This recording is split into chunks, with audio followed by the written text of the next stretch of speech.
Hello everyone, Vanguard of Valor here, and welcome back to another episode of XCOM Enemy Within. At long last, we've managed to shoot down the Overseer UFO and capture those within, so it's time we did a bit of research. So let's change our research projects here. We have a bit of stuff to do. Let's interrogate this Muton Elite. Here we go. Take a look at that brute up in his cell. Pretty tough looking guy. Pretty tough looking guy. The black undercovering, unlike the normal Muton green. Very nice. Although similar in general appearance to the Muton species our troops have battled in the field, this particular captive is different. We've seen evidence of an inherent intellectual capacity not found in the other variants, and we believe this elite Muton serves a more defined role within the invasion force.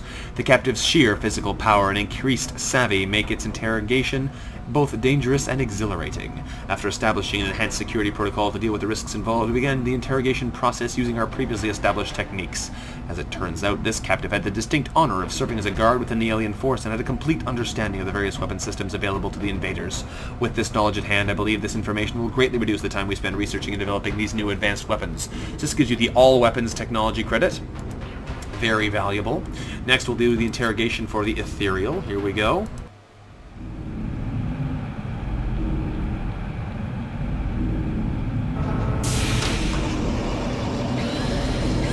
I like how calm he is. Right up until now. He was totally okay with this a second ago. Bring him to his knees. Alright. This creature, clearly a member of the alien leadership caste responsible for this invasion, presented us with an extremely risky and difficult interrogation prospect. Despite our previous experience in safeguarding the facility from the potential effects of the abilities exhibited by the psionic alien species, this captive's power exceeded the previously established limits of our testing. Much of the information we were able to discern from this creature was cryptic at best, as it made every effort to resist even our most invasive procedures during the interrogation. However, the experimental imaging equipment we had been using to monitor the alien's brain activity did reveal a very unusual pattern of neural activity that we believe is closely tied to the creature's power. This information should prove useful in reducing the time required for our research in a variety of fields. This is the most powerful research you can do, the all-technology research credit. Makes everything super fast. 0 days for ghost armor. The Muton Elite autopsies are all instant and whatnot, so we'll do all these next. Muton Elite, what do you have to say? As if the standard Muton hadn't given us enough trouble, the aliens apparently kept several of these elites in waiting for the later stages of their invasion. Yeah, well, that's no surprise. We kind of knew that. It's a long cutscene. Come on, there we go. What do we know about them? Like she said, although they seem to have the distinct honor of serving as guards within the alien hierarchy, our autopsy of this specimen reveals little in the way of distinguishing anatomical traits versus the typical Muton. Aside from various improvements to their armor, the primary difference appears to be slightly enhanced intelligence, which makes them more effective combatants. The details surrounding this creature's specific combat abilities are of course visible. And we get the plasma weapon research credit. Lots of research credits to be had. Sectoid autopsy, go. This heavily armored unit is fully mechanized, though we're still not sure if it has an organic component within. Big robots. Big robots. Let's see what it says about them. Although this robot is neither alive nor sentient, it is strangely self-aware of its surroundings. We're still uncovering the functional details for this species, but from what we've seen so far, this machine is a masterpiece of technology.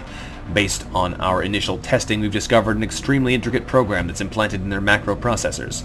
This combat control program, combined with the sectopod's imposing 10-meter frame, makes for an extremely dangerous weapon. Powered by the same energy source that fuels the alien craft, these machines wield unparalleled destructive power. Perhaps the biggest mystery is the secret of how they're being controlled. Of course, additional information is available in the field. We get advanced construction projects. Very nice. Very nice. We don't really need them anymore, but we have them. And the last one, the ethereal autopsy to give us the mind shield. Go. This specimen appears to be at the top of the alien hierarchy, and for good reason. As you've probably seen, its physical form is not suited for combat by any means. However, these elders have an incredible pool of psionic energy at their disposal, which helps to explain why the other species are subordinate to them. Gross. Alright. This specimen appears to be the top of the alien hierarchy, and for good reason, blah blah blah blah, like you said. Their bodies actually appear to be quite frail, with evidence of atrophy and muscular degeneration having occurred over an extended period of time. This is not surprising, as initial radiocarbon dating indicates this particular creature could be several thousand years old. Unlike the other specimens we've examined, there is little to indicate that it was genetically enhanced, at least not with the same ambition as the others. Strangely enough, we have uncovered several similarities between the ethereal brain and that of the sectoid commander. Both show the same enhanced synaptic connections, confirming our suspicion that this is the likely source of their power. These ethereals appear to have an incredible pool of psionic energy at their disposal, more than anything else we've previously encountered, which helps to explain why the other species are subordinate to them. And of course we can get more information in the field, and we can now build mind shields. Very nice. Developed using the cybernetic implants we removed from the skull of the ethereal alien species, this device should allow for greater resistance to offensive psi attacks. Oh yeah, it also means you can't be strangled for whatever reason. And I guess we insta-finished ghost armor. It takes less than a day. Alright, so what we're going to do right now is we're going to engineering, we're going to build and buy an item, we're going to build and buy specifically a mind shield. Where are you, mind shield? Personally, I expect nothing short of pure desperation in their resistance. Where are you? They've invested too There it much, is. Oh, we can't make now they one. wanna fight. Oh, we used our only ethereal corpse up. Ah, that's right, we only had one. Ah, well, we'll have to make one later. Alright, in that case, let's ping this off, get our ghost armor. Bing! Instantly completed. Lots of research this episode. An advanced prototype based on our earlier skeleton armor design, this variation makes use of our latest developments in the field of optical camouflage. By studying the unusual phasing behavior exhibited by the hyperwave beacon, we've come to understand how this device is capable of existing outside of our visible plane. With this phasing behavior in mind, we've implemented several experimental metamaterials into the weave and structure of this suit's outermost layers. As a result, the ghost armor provides near invisibility to the wearer, allowing for enhanced evasion and infiltration capabilities in the field. We already have ghost grenades, game. Ghost armor isn't a new thing. Alright. Next up is... I want that alloy cannon. I could do the ethereal device, but I want that alloy cannon. So we're going to do it next. We're going to spin the globe and hopefully get our alloy cannon. Alloy cannon. Alloy cannon. Come on. There we go. Assign new research. The alien alloys have proven to be extremely difficult to forge and manipulate for use in our theoretical designs. Machining the alloy was an arduous process, leaving us with limited options as to what it could be used for. Although we considered the alien alloy's density a benefit, one that made it ideal for use as an advanced form of projectile ammunition, the material proved to be so dense that it ate directly into the weapon's barrel, making it useless after a single firing. After a number of failed attempts, we finally managed to develop a barrel sleeve made from the alloys, which has so far survived several hundred test firings during our experiments. With the alloy cannon, as we've been calling it, now operational, we've had ample time to study the effects of its design. Although similar to a traditional shotgun configuration, because of its specialized ammunition, the alloy cannon is substantially more powerful and deadly. Testing on targets made up of a modified ballistics gel proved pointless, as the targets were completely penetrated by the alloy munitions, despite an average thickness of roughly 2 meters. Needless to say, this weapon will have a similar effect on any hostile targets our troops might encounter. Aw yeah, alloy cannon. That's what we've been waiting for. Now we can power up the rest of our team. And we might as well do the ethereal device next. I accept the fact that there could be risks involved in studying this new alien device. But the enemy leaves us with no other choice. You betcha, Valen. Don't worry, we'll be fine. We're buying ourselves an alloy cannon. Oh, yeah. Feels good, man. Feels good. We're going to equip ourselves with that thing. Where are you? Krause? There you are. I hope you like having incredible firepower, because you're about to upgrade yourself significantly. 5 to 7, 9 to 13, or 11, 8 to 10, 14 to 16. Oh, yeah. 20% critical chance already. Very nice. Take your alloy cannon and be proud. We have a powerful team now. A very powerful team. So, advanced repair will be done in now. Ding. Alright, advanced repair project is complete. Very nice. We get 8 credits in alloy and Illyrium back. Awesome. Request from North America instantly fails. And the ethereal device is complete. Assign new research. So much research happening. Having learned a great deal about the hyperwave beacon and its associated interdimensional signaling capabilities, we believe this newly recovered device confirms our suspicions about this technology and takes it a step further. The Psi-Link, as it is now being called, appears to provide a direct link to the psionic network used by the aliens for field communications. Although we are treading into an area of highly theoretical science, we believe there is a strong indication that the aliens function under a collective consciousness, a form of social organization akin to a hive mind as seen in various species of insects found on Earth. It wasn't until our first interaction with the ethereal species of alien that we were able to understand the scope scope of the psionic abilities we had previously been exposed to. Although we've only scratched the surface in terms of developing psionic abilities within a human subject, we've now theorized that it may be possible to join the alien's consciousness, to tap into their hive mind by successfully activating this device.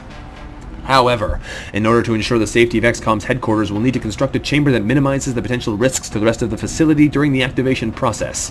As it so happens, two of our brightest young minds, a team of brothers, have already conceived of just such a facility appropriate to this task. If we manage to locate a soldier with an aptitude for psionics and find a means to develop these abilities further, I believe it will only be a matter of time before we succeed in activating the device and finding the source of this invasion. Down, down, down, down. Make the Gullop chamber. We can even make psi armor. We'll do that next. It only takes 2 days. We can make the Gullop chamber, although we'll be able to use it. I don't actually have space for it, do I? No, I don't. So excavate a new space. We should be making every effort to provide a secure location for its storage. We have to get those devices ready, the psi armor and the mind shield. Can we complete the psi armor this episode? Yes, we can. Assign new research. We've reached a point in our research of the alien psionic abilities and their associated cybernetic implants that we're confident enough to begin preliminary tests of this technology on human subjects. Although the system we have in mind will require the use of the lightweight armor suit with reduced defensive capabilities, this psi armor should more than compensate by providing a significant boost to our soldiers' psionic abilities. It is our hope that bolstering these abilities within our soldiers will provide new insights as we seek to discover the source of the alien's collective consciousness. We still don't fully understand the link between the visible psionic abilities we've seen exhibited by the aliens and their use of psionics as a means of communication. I believe it's very likely we'll find a way to activate the ethereal device if we can successfully fabricate this armor. Dun, dun, dun, dun. There we go, psi armor. And last thing on the research list, go for the EMP cannon, why not? We're going to build ourselves some psi armor. We're going to give it to our psychic soldier. 301 credits, that's a lot of money. But hey, we need one to progress in the story, so we'll submit. There we go. I'm sorry, Reynolds, you no longer get your awesome Titan armor. You're going to have to trade it for some psi armor. This gives what? 10 health bonus and makes you immune to fire and poison. What does this one give you? 6 health bonus and gives you a bonus of 20 psi. Yeah. Nah. It gives us 105 will. That's pretty solid. I guess we'll take it. Doesn't actually look very interesting on him, which is kind of sad. I kind of hoped that it would still look good with the gene mods on, but kind of just looks like every other armor suit, which is kind of disappointing. Is there anything interesting for the armor decos? No, it's literally the same. Huh. It's kind of disappointing. Oh well. I guess that's what we're doing. So, that is pretty darn powerful. We are geared up and basically ready to go. We have our maximum strength soldier. We don't have the mind shield on him yet, but he doesn't really need one. We can scan for activity here and see if maybe something will fight us today. We need a little bit more work here so we can finish the excavation. And the EMP cannon's done. Maybe we just don't get to do anything else. It doesn't seem to want to let us. Alright, let's give them some new research and read whatever this has to say. In developing an electromagnetic weapon capable of emitting a focused pulse that will penetrate the alien's advanced shielding, we've also had to find a means to protect our own chip-sensitive electronic circuitry. The functionality of the weapon itself had already been well established by previous testing conducted by Earth's various terrestrial military forces, leaving us with little to determine outside of the energy requirements and effective range.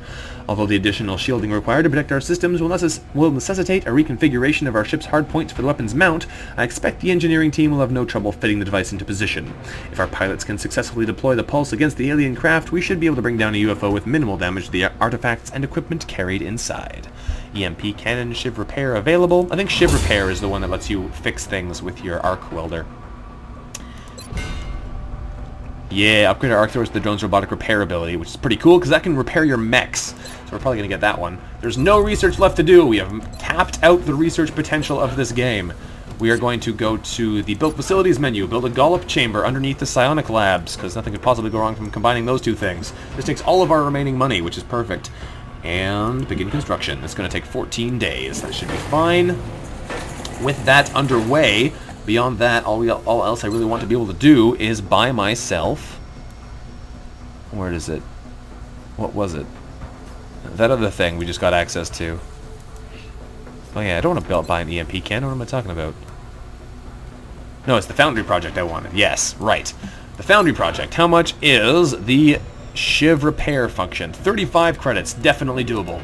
We're going to the Situation Room. We're visiting the gray market. We're going to get ourselves some money by selling off some other junk. We can even sell power sources and stuff because we don't need them at this point. But I think I'll just sell off some corpses. We got plenty more sectoid corpses to sell. There we go. Complete the transaction. Head back to engineering, to the Foundry. Buy yourself Shiv Repair. That'd be a very nice one to have. Only takes 2 days. Ridiculous. The foundry is already warmed up. Alright. I'll make sure to notify you as soon as production is finished. Is something going to attack us today? Or are we just going to get straight to the final battle here? Oh, there we go. Abductions. Commander, in the 2 countries we don't have satellites in. Progress. The locations are marked on the hologram. Doesn't matter where we go. We're going to go to Ottawa, Canada. Let's go help some Canadians. Mission confirmed. Alright, now people are pretty much geared out as well as they could be. I don't see anything we really need to change. Let's go on this mission, gentlemen. Time to kill some aliens. We might have a hard time here still, as the enemies are starting to get significantly more dangerous, but we're looking pretty darn powerful right now. I'm expecting we'll be able to handle whatever they've got for us. So let's get over there, blow up some aliens, and go from there. Touching down. Begin the assault. The drop site for this operation will be in Canada. We've picked up a local broadcast indicating alien activity within a major metropolitan area. Funny thing is, the easiest time to lose your countries is at the beginning of the game. After that, it's pretty easy to hold on to them. Like, at this point, we basically can't lose any countries, unless we really mess things up. But, like, terror missions, you can just choose to go to them, you don't risk anything. Both of our abduction options are in the same country, so no one gets additional panic. It's just like, there's nothing bad that can happen. The council missions can't give you negative panic. Like, we're basically home free now. Alright. I'm gonna grab myself another drink of water. Because all that talking I've been doing is making me want to cough. So I'll be right back in 1 second. We'll be able to continue this adventure. There we go, much better. Alright, well, let's get back in here and do some damage. There's a lot of aliens around here. We don't know what we're up against yet, but that's not gonna stop me. We're gonna walk recklessly forwards and see what we're up against. Go, Patil, go. Nothing in sight yet. There is a meld canister in there. We don't really need meld anymore. Basically superfluous at this point. Let's get in there, Becker. Do you see anything interesting? No. Alright, well, that's fine. We're gonna move up some other people. Shapira, you're gonna boogie all the way on over to that park bench. Good. Nothing happened yet. Reynolds, you're gonna do the same, but you're gonna boogie on over to this garbage can. You're still a little bit further forward, so you might trigger something new, but nope, nothing yet. Hunter, you're also gonna move over to this garbage can in that case, since you can make it that far safely, easily. There we go. And Klaus, you're going to move over to this alien investigation pod. And you're immediately concealed as well. Alright, we're going to overwatch, I guess. Actually, I'll bring Patil over this way. Since there's no reason, we're going to go straight in this direction anyway. No reason for her to be over there. There we go. And Becker, you can overwatch this turn. I've never used your jet boot module, but that's okay. I find that the one-for-all / jet boots upgrade tier never gets used, really. You're going to overwatch right away, but that's fine. Klaus can just run in there and break your overwatch. So, we are going to do just that. That's Reynolds, that's Hunter. Where's Klaus? Klaus is over here. Alright, Klaus, you're going to run right over there with a running gun. You're going to fill him full of bullets. Full of your new alloy cannon bullets, to be precise. Get in there. Alright, here comes that guaranteed fail. Please don't blow up the meld on the way. Thank you. Alright, get in there, friend, and shoot him full of holes. Here they come. We hop in, we triggered another set of mechtoid and sectoids, unfortunately. Ah well, we're close enough that we can just rapid fire this guy to an early grave. 100% chance to hit, 20% chance to crit. Do it! Blam! 10 damage hit. Do it again. 10 damage hit again. That's what I'm talking about. 20 damage in 2 shots. Very nice. Now, how are we going to get in there further? Well, we're going to send Hunter over to this piece of wall here. Oh, he can't get there. Why not? Apparently this series of benches blocks him from being able to get in. Alright. I see how it is. Hunter, you're going to come over this way and try and take a shot around the wall. And you triggered another mechtoid set. Alright. That could be a problem now. We've kind of got a bunch of mechtoids after us. But we'll see what we can do here. You should be able to take a shot at someone easily. 74% chance, 84% chance at him. Go for the shot. Pop that door open. And that's a sectoid down. Very nice, very nice. Let's see here. Shapira, you're going to move over to this corner and see if you can shoot in at the mechtoid. You should be able to from this range. 85% chance to kill. Do it. That is a dead mechtoid. 1 of 3 down already. Alright. Gotta use our heavy firepower to the fullest, because otherwise, what are we doing with it, really? Mind Fray. 100% chance to kill. Go. Boop. Probably should have moved him forward a little bit, but you know what? I'm happy with the insta-kill. Everyone gets a combat rush as well. Patil, you're going to run into the front lines here. You're going to run right around this corner here, and you're going to take a shot down the hallway. I think you might get shot for doing this. Surprisingly enough, you didn't. Okay, I'm okay with this. You're going to take a shot at that sectoid and try and pop him. Or do we launch a proximity mine down there? Why not? We know there's a mechtoid in there. If we launch a proximity mine over there, he's going to have to trigger it if he wants to get out so he can shoot us. So let's try it. Let's see if we can get him to trigger a proximity mine. Honestly, I'm not sure the proximity mines are all that good. They're cool, but I've never actually found them to be super effective. The electro pulse is super valuable if you can get it to trigger on an enemy who you would otherwise get hit by. But I'm not so convinced about the mines. Anyway, that was a nice shot in on him. 10 damage, no problem. He's down. This mechtoid's gonna run around. Is he gonna trigger the mine for me? No, he's not. He's just gonna shoot at us. Ouch. Nice shot. 6 damage. Alright. That hurt. Here comes the sectoid commander. You gonna mind control someone? Hopefully not. You're gonna try, aren't you? Nope. You're gonna mind boost your mechtoid over here. I'm okay with that for now. And nobody moved in there. Disappointing. Alright, I might have to just blow up the mine with my own explosives. So, here's what we're going to do instead. We are going to take Reynolds. Reynolds, you can't actually move far enough down here, can you? That's unfortunate. Reynolds, you're going to move over by the fountain. You're going to take a shot at the mechtoid over here, because you can. Why not? You mind control him? You can guaranteed mind control him. Do it. Do it. Mind control the mechtoid that's being mind boosted. Ah, that's hilarious. Unfortunately, it didn't keep the mind control boost. Like, the mind meld boost went away when I took him over, but that's hilarious. What's making that beep? Oh, it's the mine, right. I was gonna say, what's making that awful beeping noise, but I remember. Alright. Hunter, you're gonna come around this way. Is he even in there anymore? I don't see him in there. Where'd he go? There was a mechtoid in there, right? Well, kill him, why not? He's down. That doesn't sound good. Alright, Krause, you're gonna come over here and see if you can see any enemies in here. I thought there was one in there. There he is! He just didn't move. Alright, rapid fire him. Then we're gonna blow him up.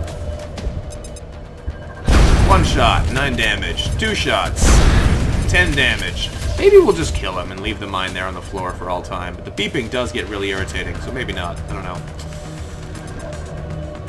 How do we want to do this? We want to try and kill that guy for sure. He's kind of my higher priority right now, but I kind of also don't want to leave that guy alive. If I come over to here with Shapira, I actually can't see it. I can't throw any explosives down there anymore. That was a dumb thing to do. Alright, you can overwatch there then, Shapira. I thought he'd be able to see around that wall, but I guess I didn't see the extension there that's blocking his view. If I come over to here with Patil, I should be able to kill him. I can kill him easily by just throwing a grenade in there. But I kind of don't want to resort to that anymore. Patil, you're going to head over this way. You're going to shoot him to death. With your particle cannon. Yes, 95% chance to hit. He's dead. There he goes. We're, of course, looking through a bit of a grenade launcher, but whatever. Alright, unfortunately that beeping is going to be really annoying for the rest of the game now, but there's nothing I can do about that other than blow it up manually, which I probably won't bother to do. We are going to come in here, though, and we're going to shoot that mechtoid, rather that sectoid commander, full of holes. Good flamethrower him, perhaps. No, he's too far away for the flamethrower. Alright, we're going to shoot him full of holes. Can you hit him? Probably not. Let's see. Nope, he just blew up his wall, though, which is kind of fun. Now he's invisible. And now he's revisible. Are you going to try and mind control my mech, since I can mind control your mech? Are you mind controlling him back? Oh, no, you're mind controlling Hunter. Ah, for a second there, I thought that was going to be amazing. I thought it was going to mind control the enemy I had mind controlled. I was really hoping that was what was going to happen. Alright, I'm going to move you right next to him. And you're going to shoot him in the head. Nice shot. 8 damage dealt. Unfortunately, we need to do some stuff this turn, so let's see about that. Let's get... How do we want to deal with this? Reynolds, you're the one mind controlling. You're going to move over this way. You're going to try and blast that sectoid commander in the head. You should be able to see him pretty easily. 95% chance. Yeah, he's dead. No question about it. Goodbye, sectoid commander. That gives us our good soldiers back. Now we're going to try to do the evil thing. So he is considered an ally right now. That's fine. We're just going to launch some proximity mines at him. Nothing devious is happening. Heading there now. But the turn that he gets control back, he will instantly die. So we launch one proximity mine at him. Boop. Placing proximity mine. There we go. We're not going to do anything else this turn. You're going to overwatch, maybe. Shapira, you can just chill out there. Y for overwatch? Yeah, Y is the overwatch button. Overwatch. Everyone else can just overwatch.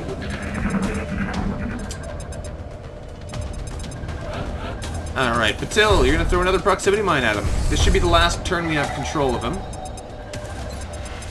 But that's okay, because it's also guaranteed to be the last turn of his life. Fire another proximity mine in there. That's 16 damage. You know what, Shapira, you're going to come over here for this. This seems like something you'd enjoy. You're going to run all the way over this way. Closing on target position now. Alright, and Becker, you're going to move out of the way, I think. You can move over here. And now everyone's going to overwatch. Overwatch, overwatch, overwatch. Come on now. Overwatch, thank you. He can overwatch 2, Mechtoid. You can overwatch 2, Hunter. And now the Mechtoid explodes. There's more enemies over there, which is fine. We'll grab that meld before we go deal with them. Here they come. Please set off my mines. Oh, no. At least everyone gets to reaction shot them. 9 damage, that's pretty good. Reynolds gets a shot. 13 damage crit, beautiful. Mechtoid gets a reaction shot. Ooh, nice try. At least you blew up some... the air around him or something. You blew up the wall there. Alright, now he's going to defect this turn, so we're going to try and get the Mechtoid to do some damage here. Mechtoid, can you shoot at him? No. Alright, we're going to blow up the Mechtoid this turn. Take a rocket, fire it at the Mechtoid. This is a 90% chance to hit shot that will also detonate the other 2 mines. Yes, I want to do it. Goodbye, alien. Boom! 28 damage instantly. Mechtoid stood no chance, and that's how we deal with mind-controlled allies. So, we're going to bring Reynolds over this way. Well, mind-controlled enemies, I mean, because since they are not on our team, we have no reason to protect them. 65% chance to hit him, 75% chance to crit him. 17 damage critical. Beautiful. Alright. We're going to try and kill this guy. Who's going to get the kill shot? I'm thinking... Patil will take it. You'll run right over this way, Patil, and you will blow him into tiny bits. Fire your gun. 46% chance to hit. Don't fire your gun. Use your flamethrower. Goodbye. Mission successful? Mission successful. That was pretty awesome. That was pretty awesome. Operation Lone Pyre was a success, with all aliens killed, all the meld collected, and no operatives were even worried. Oh, it's good to be all-powerful.